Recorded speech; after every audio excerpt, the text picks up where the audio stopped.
आज चेंबूर स्टेशन मध्ये हा आपण कार्यक्रम ठेवलेला आहे।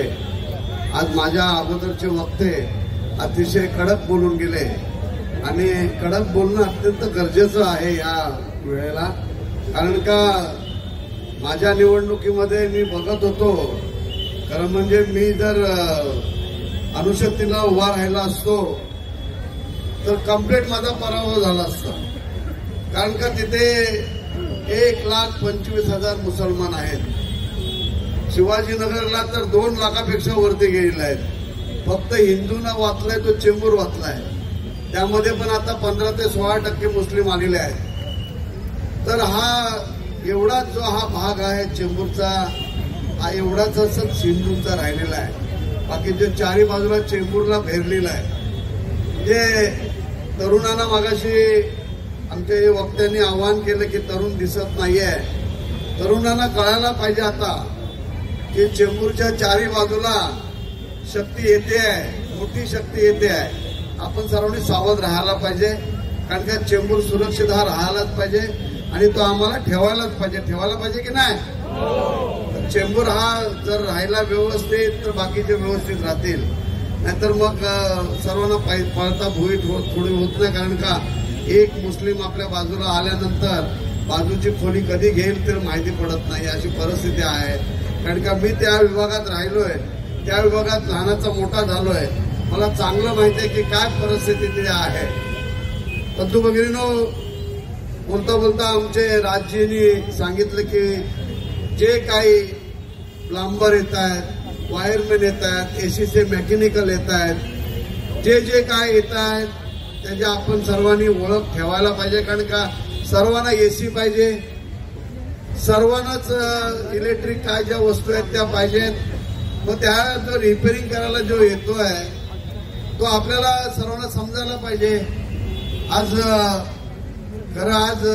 सांगायचं तुम्हाला सांगतो की बाथरूमचे विषय तुम्ही काढलात, मागे व्हॉट्सअप आपल्याला फिरत होता, आपल्याला सर्वांना माहिती आहे की बाथरूमचा गिझर खराब झाला आणि तो गिझर खराब करण्यासाठी एक व्यक्ती आला तिथे आणि त्यांनी तो रिपेअरिंग केला आणि जाताना तिथे कॅमेरा लावून गेला, लहान कॅमेरा लावून गेला, परंतु बाथरूमची सर्व काय माहिती त्याला माहिती पडली आणि त्यातून त्यांनी जे ब्लॅकमेलिंग केलं ते खूप मोठं आहे, तुम्ही व्हॉट्सअपमध्ये बघितलं असाल।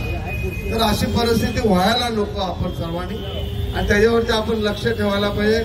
आपला जो चेंबूर आहे हा चेंबूर आपण सुरक्षितच ठेवायलाच पाहिजे। मला ह्या ठिकाणी मला अत्यंत सांगायला वाटतं की टॅक्स देणारे आमचे दुकानवाले आहेत, सर्व दुकानवाले आमचे सर्व टॅक्स देणारे आहेत आणि बाहेर त्यांचे बसले ते फेरीवाले बिगर टॅक्सवाले, परंतु दादागिरी काय, तो एक दुकानवाला माझ्याकडे आला आणि त्याने सांगितलं कातेसाहेब तुम्ही कालच निवडून आलेत नाही, आज मला एकाने फटके दिले। मला कुणी दिले? तो समोरचा फेरीवाल्याने दिले। तुला का दिले? तर माझ्या दुकानाच्या समोर जायला रस्ता सुद्धा नव्हता आणि मी त्याला बोललो अरे तुझं दुकान त्या साईडला, तर त्याच्यातले 20-25 जण आले आणि त्याला दादागिरी केली। ही जात परिस्थिती आज चेंबूर स्टेशन मध्ये चाललेली आहे। बंधू भगिनींना एवढंच सांगतोय, पोलीस इथे आहेत, मी सर्वांना सांगेन, प्रशासनाला सांगेन, आज तुकाराम रामकृष्ण काते हा या चेंबूरचा आमदार झालेला आहे। एकाही दुकानवाला जर कुणी काही केलं तर लक्षात ठेवा काय होईल ते इथे, हे मी सर्वांना सांगतोय।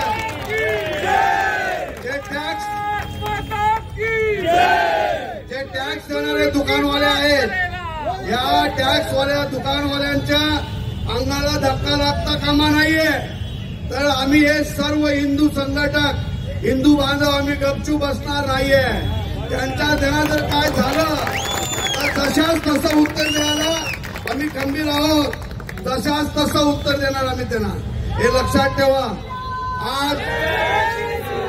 आजच आमची शपथ झालेली आहे, आजच आम्ही बाहेर आलोय, आता पुढेची शपथ तुमच्या समोर घ्यायची मला।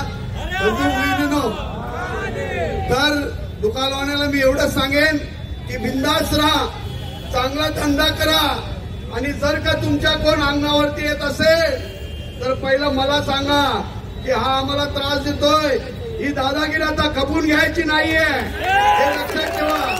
ही दादागिरी बिलकुल खपून घ्यायची नाहीये. आणि तुम्हाला जर धंदा करायचा असेल तर शांततेने करा. दुकानवाल्याला सकाळी येऊन नमस्कार करा, तरच तुझा धंदा होईल, नाही तर धंदा होणार नाही, हे लक्षात ठेवा. आपण आज इथे जमलो यासाठी की बंगाल देशामध्ये जे आमच्या हिंदू बांधवांवरती अत्याचार होत आहे त्यासाठी आम्ही इथे जमा झालेलो आहोत. तिकडे अत्याचार करतायत तर इथे काय आम्ही काय बांगड्या भरलेल्या नाहीये. आम्ही बाळासाहेबांचे शिवसैनिक आहोत, बाळासाहेब ठाकरेंचे शिवसैनिक आहोत. तर जशाच तसं उत्तर काही ना कधीतरी आम्हाला द्यावंच लागेल, एवढंच या प्रसंगी सांगतो. मला इथे बोलवलं त्याबद्दल धन्यवाद. जय हिंद, जय महाराष्ट्र. हिंदू धर्म की जय. जय श्रीराम. यानंतर या